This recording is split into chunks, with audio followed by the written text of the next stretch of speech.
ধুয়ে রেখেছি, এতে একটু ভিনিগার মাখিয়ে দেবো, 1 চিপি ভিনিগারও বার করে নিয়েছি।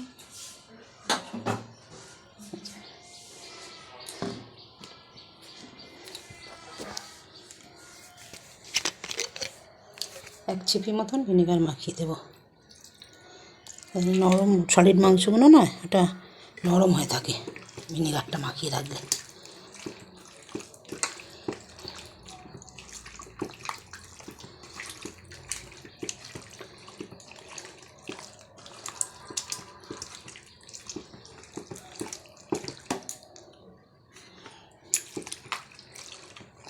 তো 1 কেজির ওপর হবে মাংস, 1.5 কেজি কাছাকাছি হয়ে যাবে। ঘরে একটু ছিল রেখে দিয়েছি, চাপা দিয়ে রেখে দিলাম। আর চলো ছেলে কী কী এনেছে বাজারে গিয়ে চলো দেখিয়ে দিই। দাঁড়াও লাইটটা জ্বালি।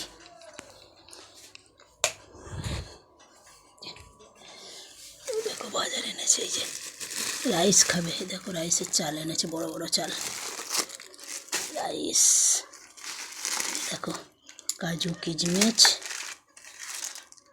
গরম মশলা, চিকেন, কি এটা, এই যে ঘি আছে আবার এনেছে, বিনস, গাজর, ক্যাপসিকাম, শসা, আলু এনেছে। দেখো আলু খেতে ভালোবাসে, 2 বস্তা আলু নিয়ে এসছে। এই দেখো 5 কেজি করে বোধহয় 10 কেজি আলু নিয়ে এসছে। দেখো উফ ভগবান। চলো দেখো এই সমস্ত নিয়ে এসছে, এগুলো রান্না বান্না হবে। চলো দেখেছ, এগুলো এখন কাটাকুটি করি আমি, তারপরে তোমাদের কাছে ফিরে আসছি। তোমরা যে সকল বন্ধুরা আমার ভিডিও দেখো খুব খুব খুব তাদের খুব ভালো লাগে, অসংখ্য অসংখ্য ধন্যবাদ তাদেরকে।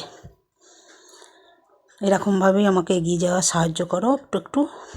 আমি তো সবসময় সবার পাশে আছি, তোমরাও থাকো। চলো এবার কাটাকুটি করে নিই, তোমরা সব পুরোটা দেখতে থাকো। আমি তো সব সারাদিনের ব্লগ দিতে পারি না, কি করব বলো, প্রচুর কাজ। তার জন্যে অল্প আধটু যেটুকুনি দেখাই। কেমন হয়েছে তোমরা অবশ্যই কমেন্ট করে জানাবে, আর প্রচুর প্রচুর বন্ধুদের সাথে শেয়ার করবে। ঠিক আছে, সবাই ভালো থেকো। এখন পরে আমি আবার আসছি, কেটে কুটে নিই। তো চলো, প্রথমটা তো মা শুরু করলোই ভিডিওটা, এবার বাকিটা একটু আমি করে দিই। তো দেখো এখানে কড়ার তেল বসিয়ে দেওয়া হয়েছে, আর তোমরা দেখতেই পেয়েছিলে যে চিকেন আনা হয়েছিল, সমস্ত বাজার করা হয়েছে, ভাই আর কি সমস্তটা করেছে। আর এখানে দেখো হবে হচ্ছে রাইস। তো এটা হচ্ছে বেশ অনেক দিন আগেকারই রবিবারের একটা ভিডিও, মানে প্রায় ধরো 14-15 দিন আগেকার ভিডিও, তবে এটা সানডের ভিডিও, এটা এটুকুনি মনে আছে আর কি। তো মানে ডাব বক্সে জমেছিল, ছাড়বো করে ছাড়া ওটা হচ্ছে না, যেহেতু ভয়েস ওভার দিতে হবে সেই কারণে জন্য। তবে আজকে আর না ছেড়ে পারলাম না, কারণ দেখছি জমে আছে। তো সবার প্রথমে আগে বলি, আমার গলার ভয়েসটাকে সবাই পারলে একটু অ্যাভয়েড করো, কারণ কিছু করার নেই, আমার শরীরটা ভীষণ খারাপ। তোমরা বুঝতেই পারছো আমার গলার ভয়েস শুনে। তো যাই হোক, দেখো তেলটা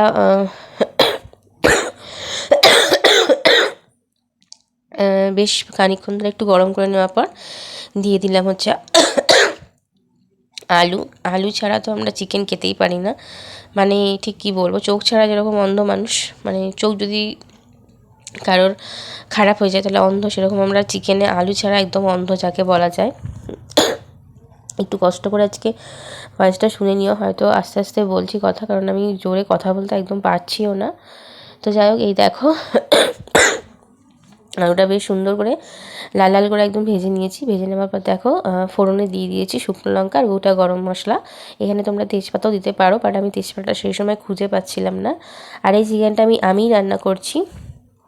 বেশ একটুখানি গন্ধ মানে স্মেল বেরোলে ওই ফোড়নটা থেকে তারপর দিয়ে দিয়েছি পেঁয়াজটা। দেখো পেঁয়াজটাও বেশ খানিকটা ভেজে নিয়েছি।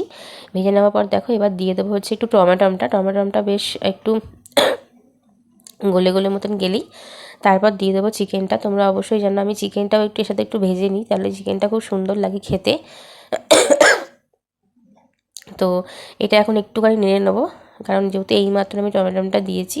আর এদিকে দেখো চিকেনটাও আমি দিয়ে দিলাম। এই চিকেনটা কিন্তু সকালবেলায় মা ধুয়ে একদম পরিষ্কার করে রেখেছিল, তোমরা দেখেছো সেই ভিডিওটা মা তোমাকে প্রথমেই আর কি দিয়েছি আমি ভিডিওটা। এবার একটু জাস্ট আমি এটা নাড়াচাড়া করে নেবো, মানে একটু ভাজা ভাজা করে নেবো, তারপর দিয়ে দেবো সমস্ত রকমের মশলা। মশলা বলতে গেলে তোমরা জানো যে নর্মালি যেরকম মশলা আমরা খেয়ে থাকি, নুন, হলুদ, জিরে গুঁড়ো, ধনে গুঁড়ো, কাশ্মীরি মির্চি, জাস্ট একটু রং হওয়ার জন্য, কিন্তু ওটা না দিলেও আমাদের রান্না রং অটোমেটিক্যালি চলে আসে। তাও একটুখানি দেখার সুন্দরের জন্য রঙের একটুখানি দিয়েছি। ঝালটা আর ঝাল মশলা, ঝাল লঙ্কাটা ঝাল যে যেরকম ঝাল খাবে সেরকম বুঝে। আর একটুখানি আমি এখানে অ্যাড করেছিলাম আজকে ক্যাপসিকাম, যেহেতু ক্যাপসিকামটা ছিল আর অনেকটাই মা কেটেছিল, তো সেই জন্য। আর চিকেনের রেসিপিটাই আমি তোমাদের সাথে শেয়ার করলাম। রাইসের রেসিপিটা শেয়ার করা হয়নি, কারণ সেই সময়তে রাইসের দিকে ছিল হচ্ছে আমার ভাই, আর ও ভিডিও ক্যাপচার নেওয়া হয়নি। আর সেই সময়তে আমি ছেলেটাকে খাওয়াচ্ছিলাম, কারণ ওর টাইম হয়ে গেছিলো, ওই কারণের জন্য সেই ভিডিওটা তোমাদের সাথে শেয়ার করা হয়নি। কিন্তু আজকের মেনু ছিল আমাদের ফ্রায়েড রাইস আর হচ্ছে চিকেন কষা। ফ্রায়েড রাইসটা এখন জানো তোমরা যে একদম সুন্দরভাবে বেশ ফুলকপি টুলকপি দিয়ে করলে দারুণ লাগে খেতে, ঠিক সেরকমভাবেই আমরা রাইসটা করেছিলাম। বাট কড়াইশুঁটিটা দেওয়া হয়নি, কারণ কড়াইশুঁটি ছিল না, কিন্তু একদম আমরা ফুলকপি টুলকপি দিয়েই রাইসটা করেছিলাম। সেই ভিডিওটা তোমাদের সাথে শেয়ার করা হয়নি। তো ওরকম অনেক রাইসের ভিডিও কিন্তু আমাদের চ্যানেলে আপলোড করা আছে, তোমরা চাইলে দেখে নিতে পারো যারা দেখোনি। চলো আজকের ভিডিওটা এইটুকুনি তোমাদের সাথে শেয়ার করলাম। আর এই দেখো লাল লাল চিকেন কষা, একদম জাস্ট ফাটাফাটি একদম।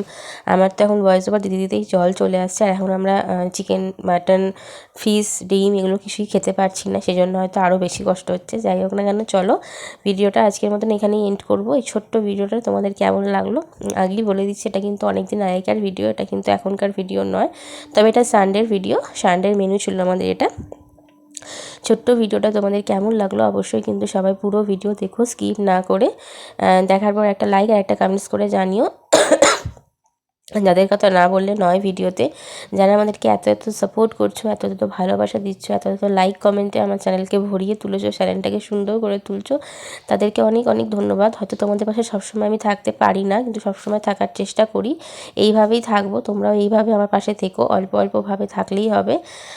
সবার জন্য রইলো অনেক অনেক অনেক ভালোবাসা। তো দেখো আজকের চিকেন কষা আমার কিন্তু অলমোস্ট ডান। ওপর থেকে একটু গরম মশলা ছড়িয়ে নিয়েছিলাম, ব্যাস তাহলেই কিন্তু একদম দারুণ হয়েছিল খেতে। যেহেতু অনেক দিন আগেকার ভিডিও, খাওয়ার পর আমি রিভিউটা দিচ্ছি, মানে ভিডিওটা পোস্ট করব তোমাদের সাথে। তো খুব সুন্দর হয়েছিল খেতে, দারুণ দারুণ। তো চলো ভিডিওটা কেমন লাগলো অবশ্যই কিন্তু জানিও। আমার সবার জন্য রইলো অবিরাম ভালোবাসা, এইভাবেই আমাদেরকে সাপোর্ট করো। অনেক অনেক অনেক অনেক ভিডিও তোমাদের সাথে শেয়ার করব এইভাবেই একটু একটু করে। Tata, bye bye, good night.